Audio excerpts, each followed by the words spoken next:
Lovely sunny day today. I thought we were promised 100 days of rain. I think we have a couple of people online tonight. We've got the housing regulator in. I am going to go around the room because we've got a few new faces here, so I will do introductions tonight. I'll start with myself and then go to the screen and then to you, if that works. So I'm Sammy and I'll be chairing the meeting tonight. Then over to Jessica and Laura. Hi, everybody. Thank you very much for letting us observe tonight. We're from the Regulator of Social Housing, and this is the final meeting for us to observe as part of our inspection of Decorum Council.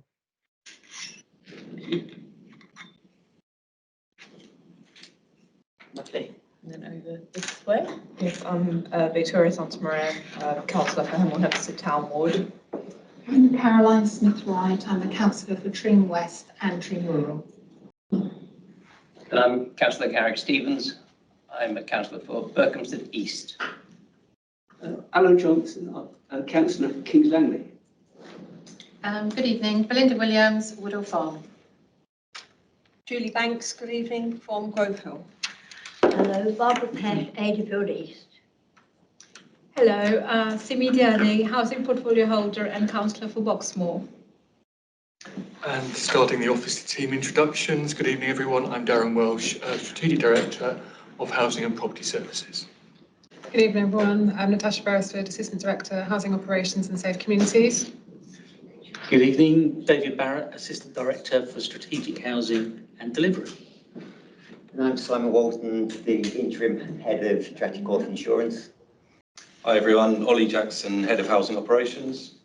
Good evening, Dan Thurlow, Head of Asset Management. I'm Kelly Johnson, Democratic Support. Thank you. So over to agenda item 1, the minutes from the last meeting. I'm going to take those all as agreed. Take those as agreed. So, I have 2 apologies for absence. I have Councillor David Deacon and Councillor Carrie Link. Are there any others? And sorry, can we just add Ed? Paradell. Thank you very much. I'm so sorry, Ed. My apologies. And Councillor Leakey as well. Yeah, sorry, beg your pardon. Just getting over my embarrassment not remembering Ed's surname. Sorry. We'll never forgive you. So it takes us to item 6, which is the Q4 Housing Performance and Tenants Voice Report.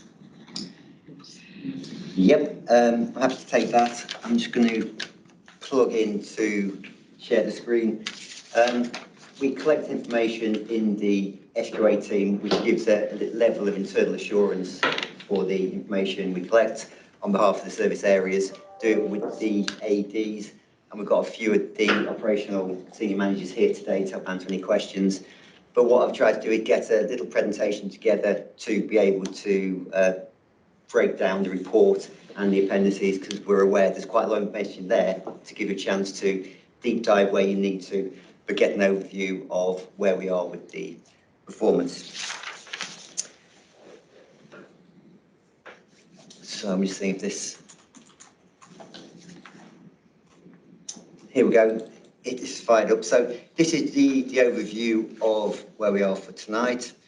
And this is kind of explaining what the report tries to do. So we look at performance management, we look at some of the key areas we focus in on, look at the departmental performance report. We have a focus on the high risk areas to the business. We identify all underperforming areas in the measures which have been agreed by yourselves previously. We look at tenant satisfaction measures and compliance. And then we marry the performance aspects up with the tenant's voice. So we look at transactional satisfaction data, we look at what we've done with complaints, the formal engagement structures, what that's taught us and told us, and what we've done with things like boot camps, which are the focus groups. And that helps inform the improvement plan for the department. And then that really helps us deliver what you've agreed with the housing strategy and the 5 key things you're all aware of about being an excellent social landlord, tackling the climate emergency, provision of safe, warm and dry homes across the borough, creating a culture of collaboration and meeting the diverse needs of people living locally. So that's what we're trying to do with this. Just a couple of, I think, highlights to pull out of it around building safety. We've clearly got a strong regime based around certification and inspection, linking actions back to risk assessments, and we've got a good way of tracking the actions over time to make sure we're on top of those. We do quite a lot of work around damp and mould, and we prioritise both on the household characteristics and the severity of the issues in the property. And we covered the engagement work at the high-risk blocks, which we own. Income collection, another strong year. Difficult backdrop around the cost of living crisis, but there's some very good performance here from Natasha's team. Current arrears 3.8%, which perhaps masks the strength of this because the collection rate has almost been 100%. So that's been really good. Formal arrears reducing and more recharges collected, and doing this in a sustainable way by doing work with vulnerable groups around their income and financial inclusion work, and some particularly targeted work in supported housing schemes. The reds we focus on are what come out of the performance report, and they're in the report there, but just very quickly, where we do our own estate inspections, if we get something there which is red, we don't wait for the next cycle, we target those areas and deal with them, if we did here with fly tipping around London Road. We touched on the relet times when we get empty properties from getting one person who leaves to the next people coming in. That had slipped a little bit, and we've got some rationale for what drove that in the report. The complaint handling, we were quite timely, and we got the annual review of last year done and in your appendices with a summary in the main report, which shows you what we do to try and learn from where we get things wrong and where we can pick up lessons learned to improve service delivery. We look at call handling, waiting times, and we could see the impact of March, where we were sending out council tax letters, rent increase letters, and garden waste letters. But actually that was substantially better than the previous March, because we'd learned from what happened then to try to resource up more effectively. And we also monitor what Cardo do for us, recognising they have a lot of interaction with our tenants, so we want to make sure they're delivering the level of service we'll be proud of alongside our own staff. This just tells us what we do in terms of just physical numbers of communication with residents. That's in your pack, so a lot of stuff happening, but the real benefit is what comes out in terms of learning, which we try to capture in the reports. So on the TSMs, this is the national set of perception questions we have to ask our residents. We are in the quartile 4 for those, and we'd be similar to 3 of our neighbouring authorities. It's an area we are focused on, and we're pretty much looking at improving the service delivery now to improve perception scores over time, and recognising that the transactional data for interactions with us now will be another lead indicator of improving perception scores going forward. Resident scrutiny is definitely evolving here, and we've also been engaging with TPAS to help redesign our services, and will really help deliver, build on the progress I think we've made over the last 6 to 12 months. CX feedback, that will start helping collect some of the transactional data which I spoke about, and you'll start seeing more of that coming into your reports going forward, because that's now up and running. I'm starting to see some recent improvements in some of these transactional surveys, again a leading indicator for the TSMs, and we're getting a better grasp corporately on complaints, and we can see some of the green shoots around the performance of those. So kind of what we're going to do going forward is definitely utilise the data better. We definitely improved what we put into Housemark and InPhase, which is our own reporting systems, so members helped agree what those measures were going to be, and I hope you'll see the appendices where we've got, I think, some much better reporting, which is easier for the reader to pinpoint where we may need to do more follow-up work going forward.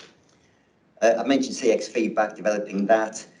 We also share this report with the work which HTIP are doing to enable a transformational programme going forward, and this helps inform their view of what we're doing and helps them support us through that process. And we share this with key staff and tenants and key partners to deliver our ambitions. So this report is really there to cover off the main issues, and if there's more which you think you want to see, we have tried to make it as comprehensive as we can, to make it as easy and as accessible and as open as we can. But if there's more which you think is required, then please just shout. So that was the overview of the report. I know there's a lot of detail in there, but I think it's important to share that with you. So I think all of us here are open for any questions you may have. Thank you. I know it was a really comprehensive report, and it's just the way you managed to do KPIs looking so easy to read. I'm always really impressed at, because numbers terrify me. Any questions? Who wants to start off? I know we have questions, so okay. Councillor Santamaria. Thank you. So in item 5, regarding ombudsman complaints, I'm new to this committee, so I don't know what the sort of baseline is for a normal number of complaints. 3 being upheld seems high to me. Is that normal? And if it's not, then what are we doing to address that situation? We certainly monitor them a lot more closely, and we now collate the information monthly to HLT, so we are on top of them all. It's a symptom of the complaints which don't get resolved correctly, and essentially us incorrectly closing it off at stage 2 because it's been looked at independently and found against us. 3 out of complaints, we must get what, 300-400 a year, that sort of region. So it's 1%. I think that is an area to keep focus on. I think this committee is well placed to do that, and I think going forward we can put more context into those to give the committee a bit more assurance about what we've learned going through that process. That would be great, thank you very much. Do you mind if I chip in? Okay, sorry, it's only because I respond to repairs as one of my service areas, and unfortunately it's one of the main drivers of complaints. So what we've done is over the last 3 months put in a lot more control of our case management.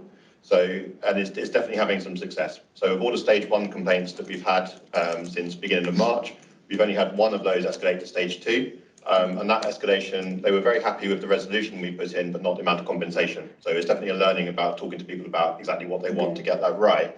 But by stopping the escalation to stage 2, de facto, we stop the escalations going to the Ombudsman. So we still have a lot of work to do, but the vast majority of the issues that get escalated isn't about our technical knowledge or anything like that. It's just that we make a commitment and we don't follow it through. Okay. So our main learning is really tracking those actions and being absolutely solid on what we do. Plus the really simple case handling stuff. So if someone makes a complaint, we don't just write to them, we ring them up and we talk to them about what is the outcome that you want. We investigate it, and then before they get the letter back, they get another phone call that says this is the outcome. So there's no surprise there. So what we're trying to do is work with our resident on getting that resolution right, being really honest about the things that we can and can't do, but stopping their need to push it through. So we probably still will have escalation going to the Ombudsman, but what I'm pleased is of all the recent complaints, they're not getting escalated up to that stage. Okay, thank you. Any others before I come in with a couple? Yes. So are Aaron's services now fully up to speed on the heating contract? Yes, no, that's been fully mobilised, and we're actually seeing some really good results from them. So, for an example, our installations, when we have to do in void properties, where say ground has a new heating system, they're taking those around in 3 days. And the previous contract, 3 days was the very best. It was between 3 and 9 days. So that's already having quite a good impact on our there's other work to do on voids, but that's an element that's going to contribute towards our void turnaround. Everything's working. They've had full handover of all the compliance data. So it's not just that they're up and running, they've got all our historic information that they need to be able to deliver the service.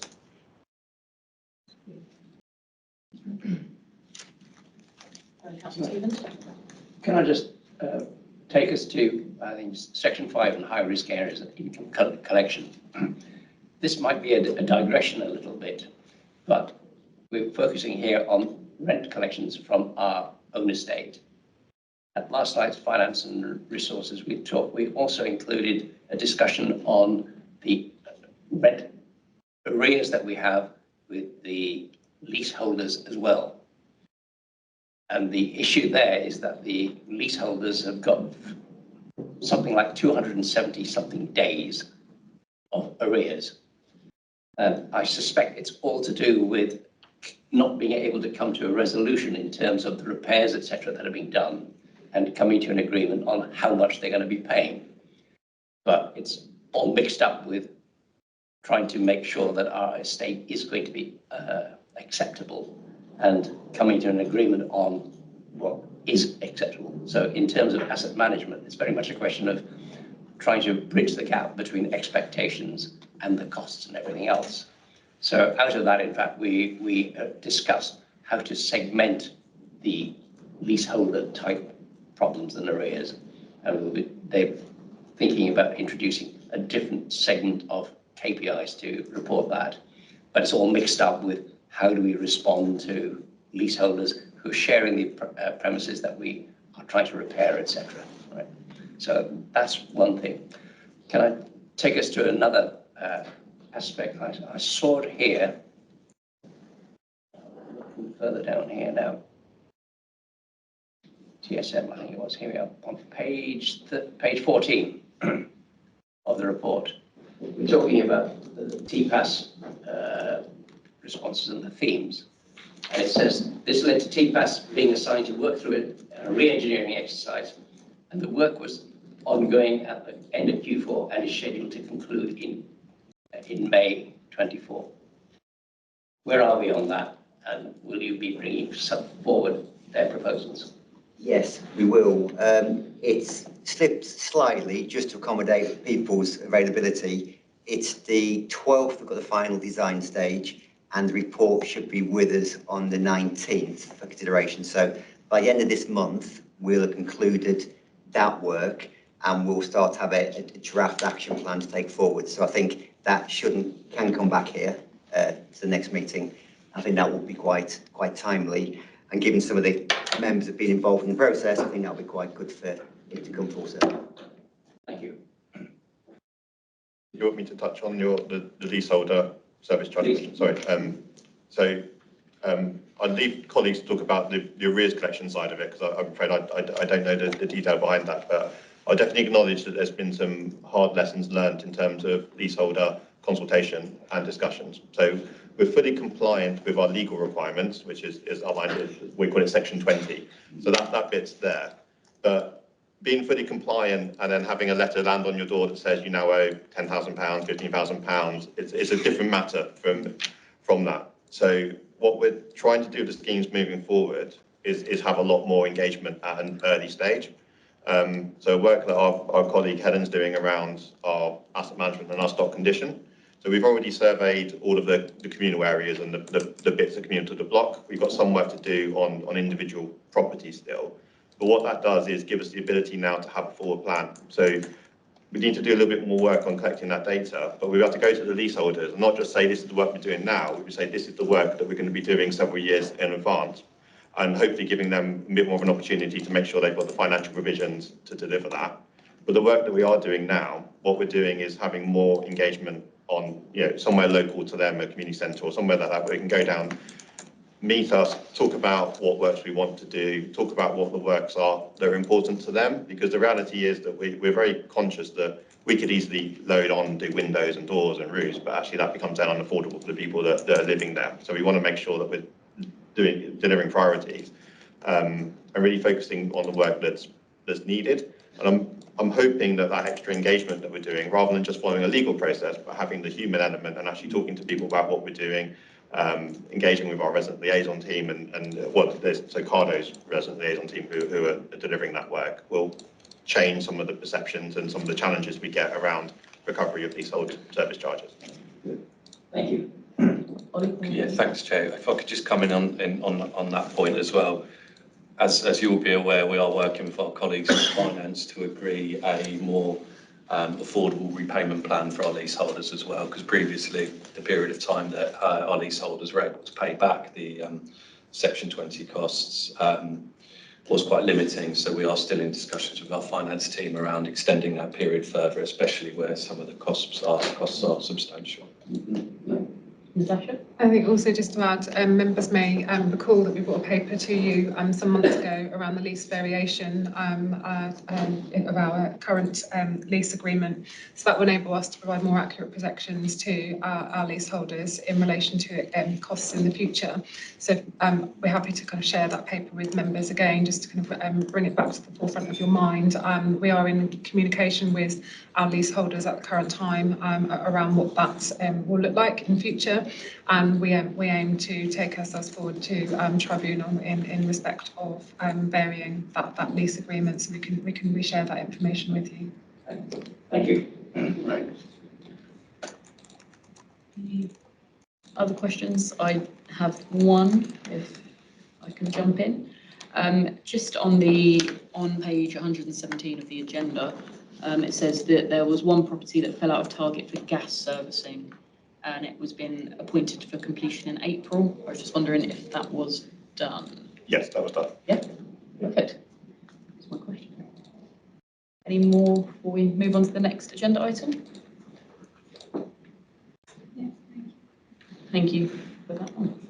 Lovely. So we will move, we take that one as noted. Move on to the next agenda item, agenda item 7, which is the tenancy strategy. Take that, Chair. This will be a very short summary of the strategy. I hope you've had the opportunity to read the report and the associated tenancy strategy. So this is a revision of the previous tenancy strategy that we had in place.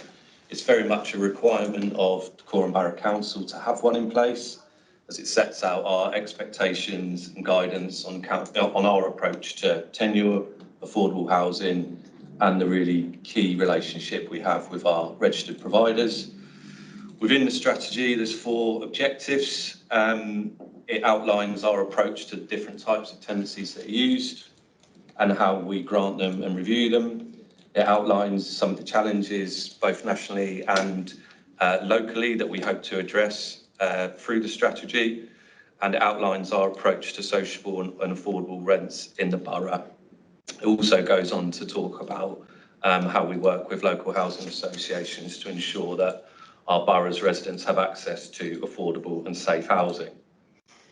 In terms of the detail, the strategy explains that we offer introductory tenancies for a period of 12 months, which then moves on to secure tenancies, and also the circumstances in which we issue joint tenancies. It goes on to talk about how we have the authority to demote tenancies in certain circumstances, and explains our approach to succession and where there is no right to succession, where we can apply discretionary tenancies. Crucially, it also talks about our approach and the expectations we have of registered providers around tenancy sustainment and some of the action, both short and long term, that we would support in our approach to keeping people in their homes. That's kind of it in terms of the summary. I'm happy to open up for any questions or comments that members may have. Any questions? Councillor Santamaria again. Yeah, I don't want, if other people want to go first, that's fine. Yeah, a couple of questions. In terms of the kind of the affordable rent and affordable homes, and obviously there's much wider strategies around the local plan and also Heaven Guard communities, but what action are we taking to ensure that there will be homes that are actually affordable and also that there'll be enough? So, if I may, Chair, we have a registered provider forum that operates locally in partnership with our development and delivery team. Members of our planning place colleagues are also represented within that provider forum. That enables us to work with registered provider colleagues to identify the future projections for housing need in Dacorum across a range of types of accommodation, from general needs housing through to accessible housing and older persons housing, and really it is also an opportunity for us to influence future delivery of accommodation in the borough, where we've got over provision of certain types of accommodation and under provision. And one of the key drivers through that forum is ensuring that we're delivering accommodation that is affordable for our residents. We use an affordability tool that's been developed in partnership with a consultant, which enables us to monitor the market across Dacorum and identify what type of provision across a range of housing stock types and ownership types is likely to be affordable to residents on low, medium and higher income. And that enables us to have proactive conversations with registered providers about what we feel is affordable in terms of delivery and Dacorum. But opens up a range of other conversations around how accommodation will be delivered. But more importantly, I think just to stress that we ensure through that forum that we're having conversations about what we're agreeable to being delivered in Dacorum and ensuring it meets our residents' needs. Thank you. Am I right to carry on?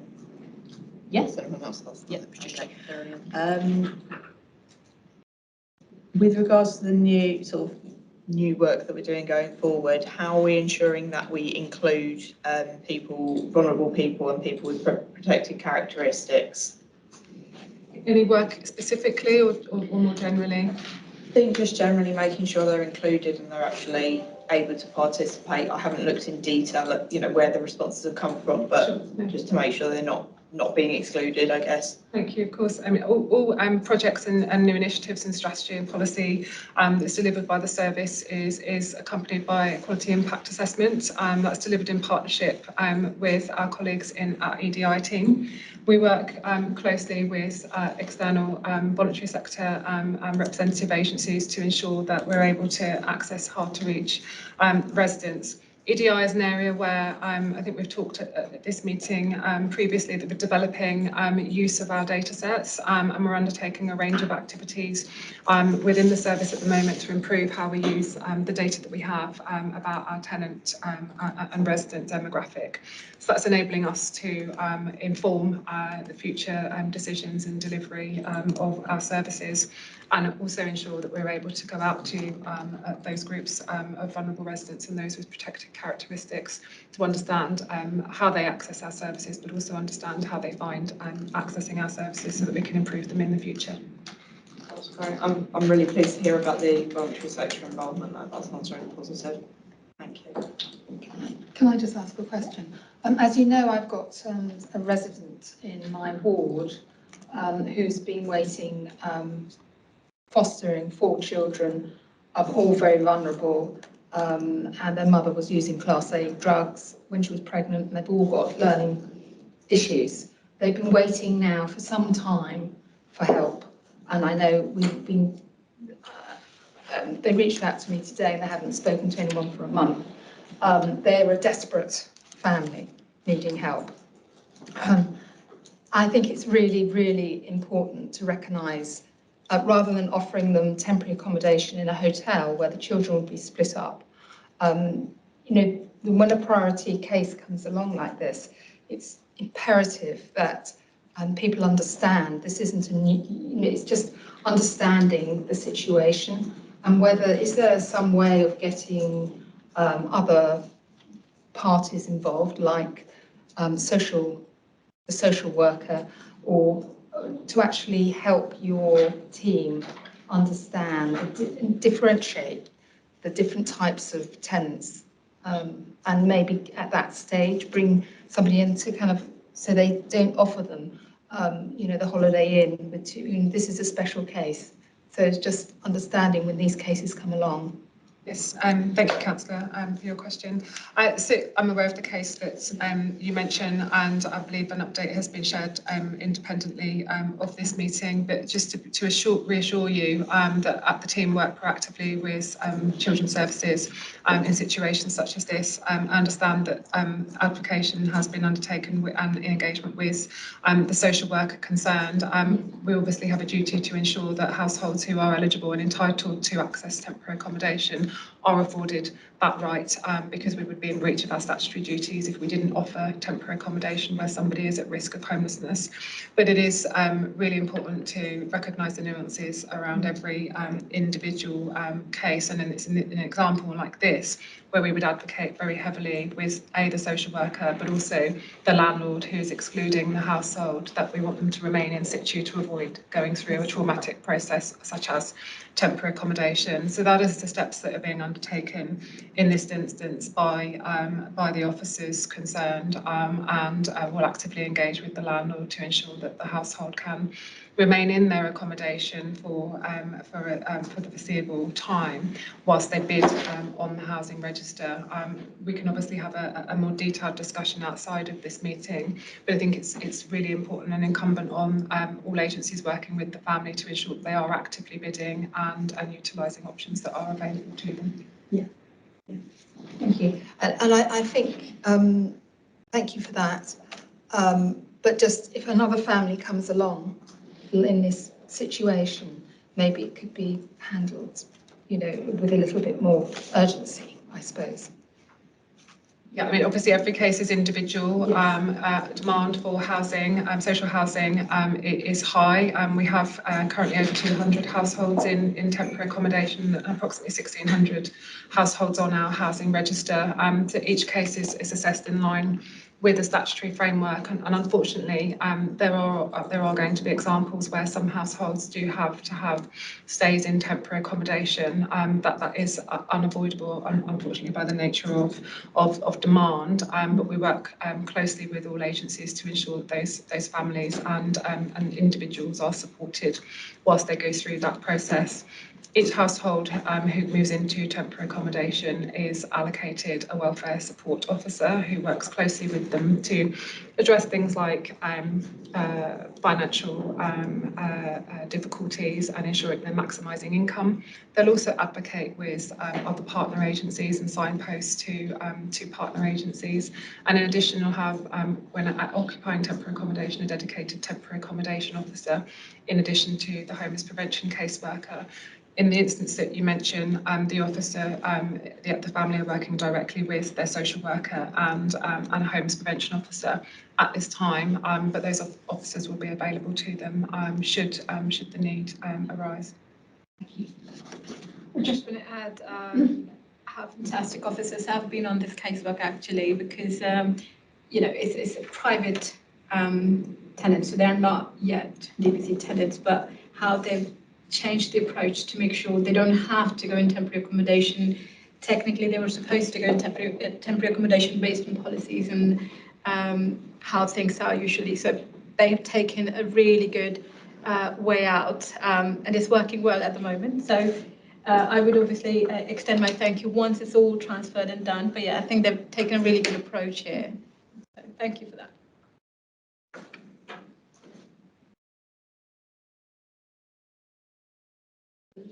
I have to say, I think my point is the empathy does always show through from this team. And I know that we're always, as a council, very good, like your team are amazing at making sure that we do meet the standards and strategies and actually that people are getting their needs met. It must be difficult, but how are we ensuring that our registered partners for the housing are also doing the same? Setting such a high benchmark. So through the Registered Provider Forum that you mentioned, we do work closely with all of our partner colleagues who provide affordable accommodation across the borough to ensure there's a consistent approach. And I can cite a number of really positive examples where they engage with us really closely to manage issues such as things like antisocial behaviour. Members of this committee will also be aware of how those partners work closely with us to tackle things like poverty in decorum and and other key really serious issues that impact all of our residents. So I can be kind of assured that we've got really good relationships with all of our registered provider colleagues, in addition to the voluntary sector and other statutory agencies. I could also add, just to support what Natasha has said there, that we also form part of consortia and groups for specific projects and initiatives. So, for example, with 3 housing associations, we're part of Greener Homes Hearts, and we're using government money through the decarbonisation fund to retrofit some of our council homes in the borough. So it shows how that we're working collaboratively with others to achieve a council ambition as well. So there are, as well as the wider forums, there are specific initiatives we're working on as well with partner housing associations that are also significant local landlords. Comments, questions? Suggestion is to approve this item, so